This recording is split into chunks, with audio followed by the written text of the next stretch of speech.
사도행전 5장 17절에서 26절 말씀입니다. 사도행전 5장 17절에서 26절 말씀 함께 합독하십니다.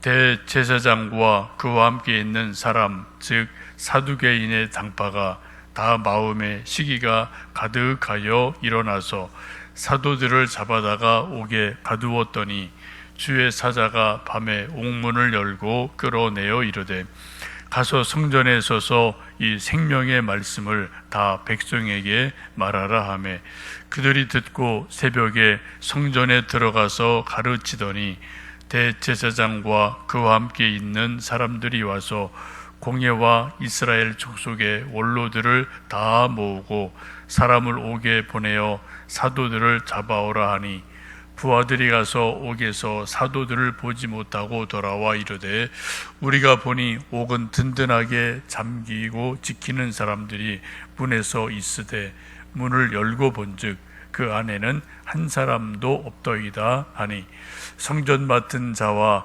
제사장들이 이 말을 듣고 의혹하여 이 일이 어찌 될까 하더니 사람이 와서 알리되 보소서 옥에 가두었던 사람들이 성전에 서서 백성을 가르치더이다 하니 성전 맡은 자가 부하들과 같이 가서 그들을 잡아왔으나 강제로 못함은 백성들이 돌로 찔까 두려워함이더라. 아멘.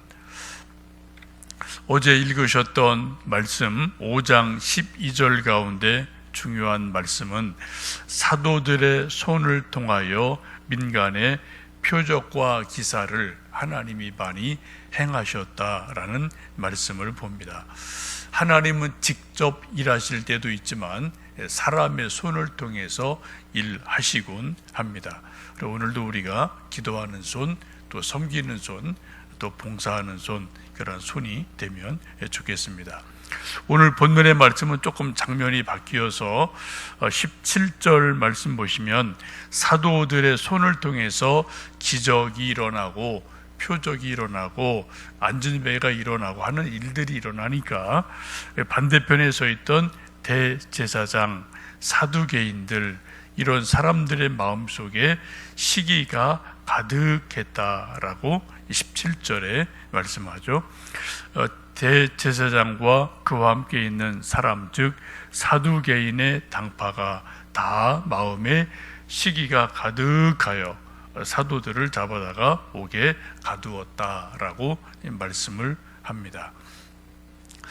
우리 사람들이 살면서 어려운 우리 마음의 문제, 소위 심리 상황 가운데 어려운 것 중에 하나가 시기심이 일어날 때가 종종 있습니다. 이 시기심이 일어나면은 사람이 좀 이성을 잃어버릴 때가 있고, 화가 날 때가 있고, 조급해지고 여러 가지 비정상적인 일들이 일어나게 되고 실수를 할 때가 참 많습니다. 오늘 본문의 말씀 보시면 대제사장, 사두개인들, 이 사람들은 당시에 가장 큰 권력을 가진 사람들입니다. 힘이 있는 사람들입니다. 이런 사람들이 시기심이 가득했다라고 말씀합니다. 그 이유는 우리가 어제 말씀 본 것처럼 12절에 하나님께서 사도들의 손을 통해서 기적이 일어나고 표적이 일어납니다.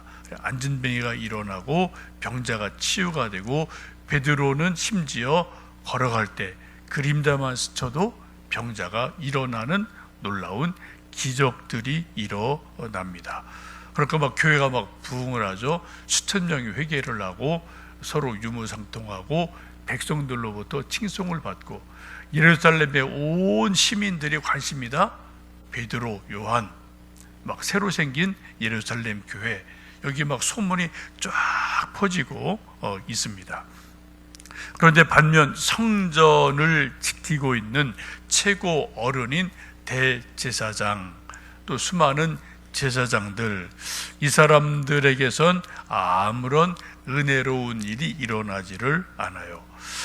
틀에 박힌 종교 행위, 소위 구약에서는 소를 잡고 양을 잡아서 제사를 하나님께 드리죠. 이건 뭐 늘 하는데 아무런 은혜가 없어요. 형식만 있는 거죠. 그래서 사람들 절기 오면은 소 잡고 양 잡고 뭐 하나님께 번제 불태워서 제사 드리고 이런 것은 다 하는데, 이거를 인도하는 제사장도 그냥 형식적으로 하고, 드리는 백성들도 믿음 없이 그냥 형식적으로 하고, 뭐 이런 일들이 이 제사장 쪽에는 일어나게 됩니다. 제사장들의 관심사는 뭔가요? 로마 총독과 잘 지내서 꿍짝꿍짝해서 더 권력 유지하고 돈 많이 벌고 뭐 성전세 받고 하는 여기에만 관심이 있지, 이 이스라엘 백성들이 어떻게 하면 하나님을 더 잘 믿을까, 이쪽에는 이제 뭐 다 이미 생명력이 사라진 그러한 상태입니다. 기득권은 가지고 있는데 생명력은 없는 그런 상태가 이 대제사장 이쪽에 있는 사람들이죠. 그런데 반대로 사도들을 통해서는 복음의 새 바람이 불고 사람들이 회개를 하고 사람들이 모여들고 기적이 일어나고 유무상통하고 하니까 대제사장과 사두개인들이 마음에 시기가 가득했다. 이게 마음이 불편했다는 거죠. 왜요? 이런 모든 일들의 상황이 다 보고가 되지 않겠습니까? 그래서 알고 있죠. 그래서 시기가 가득했다라고 말씀을 합니다. 시기심은 참 이게 조심스러운 것인데, 우리 사람들이 넘어지는 가장 큰 이유 중에 하나가 시기심 때문에 넘어질 때가 있습니다. 누구나 다 시기심이 들어와서 시기심에 눈이 멀면 보이는 게 없습니다. 그래, 물불을 안 가리죠. 막 조급해지죠. 초조해지죠. 또 이렇게 막 자기 정도 이상 막 이상한 또 오버페이스를 하죠. 그래서 결국은 넘어지는 일들이 일어나게 됩니다. 지금 대제사장들도 시기심에 눈이 멀어서 어떻게 되나요? 사도들을 잡아다가 옥에 가두었다라고 18절에 말씀합니다. 지금 하나님이 사도들을 통해서 막 기적이 일어나는데, 이거를 하나님의 일한다는 대제사장이 시기심이 일어나고 눈이 멀으니까 그들을 옥에 가두는 일이 일어나게 됩니다. 성경이나 역사에도 시기심 때문에 인생이 이제 망가진 사람이 참 많이 소개가 되죠. 구약 성경에 가인, 동생 아벨과 하나님께 제사를 드리다가 아벨은 하나님이 인정하셨어요. 근데 가인은 인정받지를 못했어요. 여기 이제 큰 문제가 되죠. 우리 집에서도 엄마 아빠의 인정받는 자녀, 인정받지 못하는 자녀, 이게 너무 표가 나면은 한쪽이 삐뚤어 가게 돼요. 왜요? 시기심 때문에. 이제 가인이 결국은 이제 동생을 죽이는 일이 일어났죠. 또 사울 왕과 다윗, 이 사울 왕도 왕인데 한참 젊은 청년 다윗을 시기해서 십수년을 죽인다고 쫓아다니다가 결국은 시기심에 불타 자기도 죽고 마는 일들이 일어납니다. 우리나라 역사에도 임진왜란 때 이순신 장군과 대비되는 선조왕이나 원균 이런 사람들이 이순신 장군이 워낙 백성들의 인기가 있으니까 또 시기해서 옥에 가두고 모함하고 하는 일들이 있었던 걸 우리가 너무나 잘 알고 있습니다. 여러분, 시기심은 크든 적든 누구나 다 있습니다. 저도 있고 여러분도 있고 다 누구나 있어요. 근데 시기심이 올 때 이거를 잘 우리가 마음 정리를 해야 되죠. 누가 나보다 더 잘 됐다, 누구 이웃집 자식들이 더 공부 잘한다, 출세 더 잘한다, 돈 더 잘 번다, 이런 거를 소식 들으면은 우리가 좀 조바심이 나고 또 이제 마음이 아플 때가 있어요. 그리고 우리 속담에 사촌이 땅을 사면은 배가 살살 아픈 일들이 일어나지 않습니까? 속담이라는 것은 수백 년 동안 이런 일들이 있었기 때문에 우리가 다 좀 공감이 되는 그러한 일들이죠. 여러분, 그런 일이 있으면 어떻게 해야 될까요?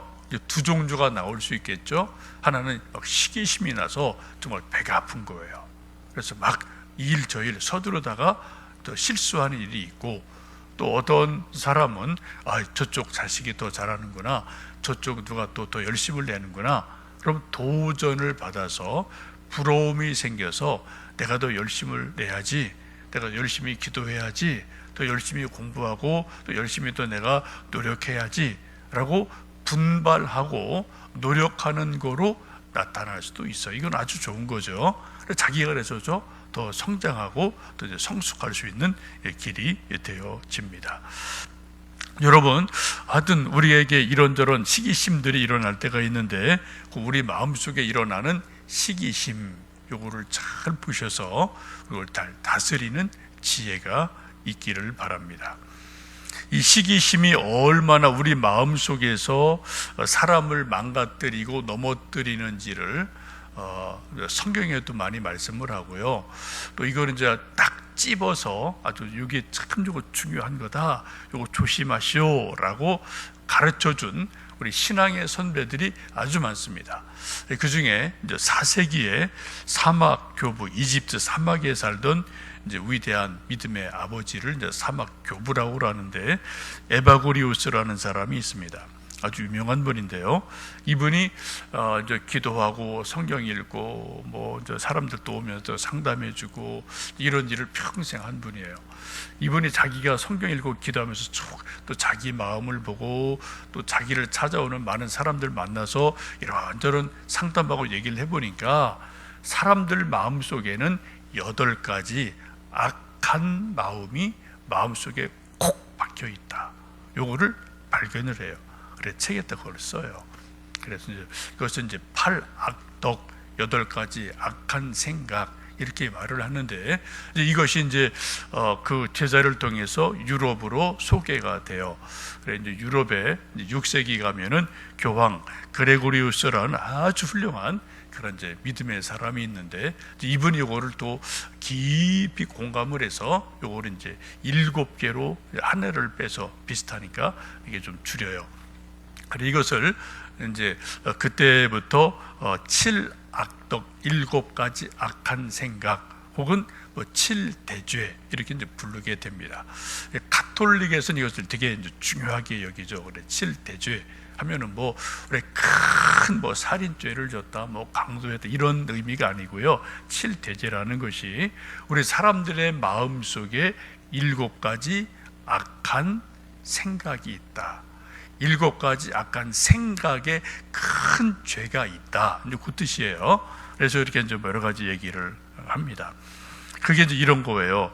7가지가 교만, 시기, 분노, 나태, 탐욕, 탐식, 정욕, 이 7가지가 우리 인간의 마음속에 꼭 박혀 있는 큰 7가지 큰 죄의 씨앗이다라고 말을 합니다. 여기 이제 두 번째가 시기가 나오죠.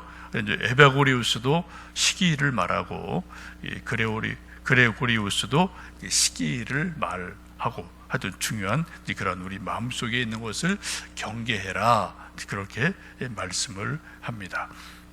오늘 말씀 보시면 대제사장과 사두개인들이 마음에 시기가 가득했다. 시기심에 그들이 이제 지게 되죠. 그래서 사도들을 옥에 가두고 겁을 주고 또 죽이려고 하고, 나중에는 야고보를 정말 죽이지 않습니까? 이런 일들이 일어나게 되죠. 그때 하나님이 놀라운 일을 하셔요. 19절 말씀 보시면 주의 사자가 밤에 옥문을 열고 사도들을 끌어내요. 20절 같이 읽습니다. 가서 성전에 서서 이 생명의 말씀을 다 백성에게 전하라 하매. 지금 사도들의 옥에 갇혔습니다. 그런데 하나님이 어떻게 해요? 주의 사자를, 천사를 보내셔서 하나님이 직접 옥의 문을 열고 사도들 끄집어내서 특별한 말씀을 주셔요. 20절 아주 중요합니다. 가서 성전에 서서, 성전으로 가서 성전에 서서 이 생명의 말씀을 백성에게 말해라, 설교하고 가르쳐라 라고 말씀을 합니다. 그래서 그들이 옥에서 나와서 새벽 일찍부터 성전에서 오는 사람들에게 이 생명의 말씀, 예수님 부활하셨습니다. 예수님 이름 믿어야 구원 얻습니다. 예수님 이름으로 회개하십시오. 라는 생명의 말씀을 전하게 됩니다. 여러분, 성전은 뭐 하는 데인가요? 기본적으로 솔로몬 성전, 수르바벨 성전, 요건 이제 헤롯 왕 성전이죠. 여러분, 성전은 하나님께 제사 드리는 곳이에요. 그죠? 다른 데서는 안 돼요. 성전에서만 드리도록 하나님이 딱 정해 놓으셨어요.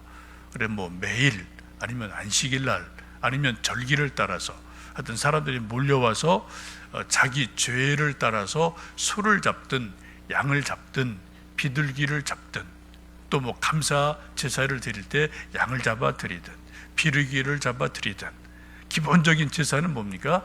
소, 양, 비둘기를 잡아서 그거를 불에 태워서 하나님께 제사 드리고 예배 드리는 게 성전의 기본 기능이에요. 그죠? 이것 때문에 성전을 하나님이 만들어 놓으셨습니다.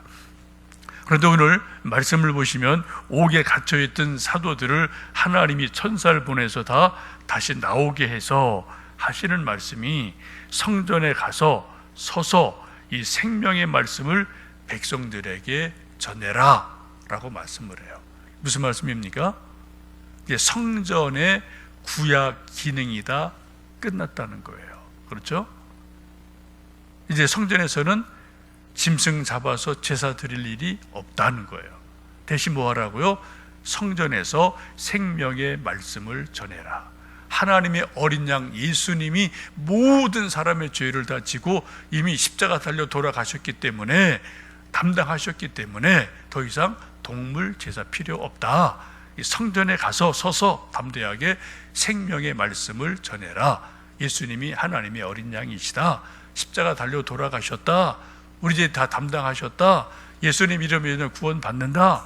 부활하셨다라는 생명의 말씀을 전해라 라고 말씀을 하게 되면서 성전의 기능이 끝나버리고 구약 기능이 끝나버리고 새로운 생명의 말씀, 하나님 말씀이 선포되는 그러한 곳으로 바뀌어집니다. 이게 아주 중요한 거예요. 여러분, 요즘도 교회에서 하는 일이 뭡니까? 생명의 말씀 전하는 거예요. 목사를 통해서. 그렇죠? 교회에서 소 잡아서 불태워서 제사 드리고 또 양 잡아서 불태워서 제사 드리고 비둘기 가져와서 제사 드리고 이런 거 없단 말이죠. 그거 보고 이상한 데죠. 그거 이상한 데예요. 여러분, 요 일로 구약의 성전의 기능이 완료가 되고 완성이 되고 생명 말씀인 예수님이 말씀이 선포됐다. 요거를 여러분 꼭 기억하시면 좋겠습니다. 이런 일이 일어나고 있는 동안 이제 날이 밝았어요. 그래서 대제사장이 사도들 가서 옥에서 끄집어 와라 혼내키려고 그랬더니 가보니까 뭐 거기 경비병 다 그대로인데 사도들이 없어요. 가보니까 성전 저쪽에서 솔로몬 행각에서 열심히 설교하고 있죠. 놀래서 어찌된 일이냐, 이제 어리둥절하다가 어쨌든 사도들을 이제 좀 억지로 못하고 백성이 다 지켜보니까 이게 살살 달래서 이제 대제사장 앞으로 이제 데리고 오는 일들이 일어납니다. 오늘도 우리 하루 살면서 또 이런 일 저런 일 사람 만나고 소식 듣다 보면 우리 마음속에 시기심이 일어날 때가 있습니다. 여러분, 마음의 그 상태를 잘 또 우리가 살피고 기도하고요. 시기심보다는 더 열심을 내는 도전 받는 건 참 중요하고요. 또 하나는 하나님은 지금도 사도들을 통해서 기적과 표적을 베푸시고 또 뭐 한다고요? 생명의 말씀을 전한다. 하나님은 오늘도 우리 손을 통해서 섬기고 기도하고 일하게 하시고 우리 입술을 통해서 생명의 말씀을 전하게 하셔요. 그리고 우리 가족들, 자녀들에게나 친구들에게 또 담대하게 생명 말씀을 전하는 하루 되시기를 주님의 이름으로 축복합니다. 기도하겠습니다.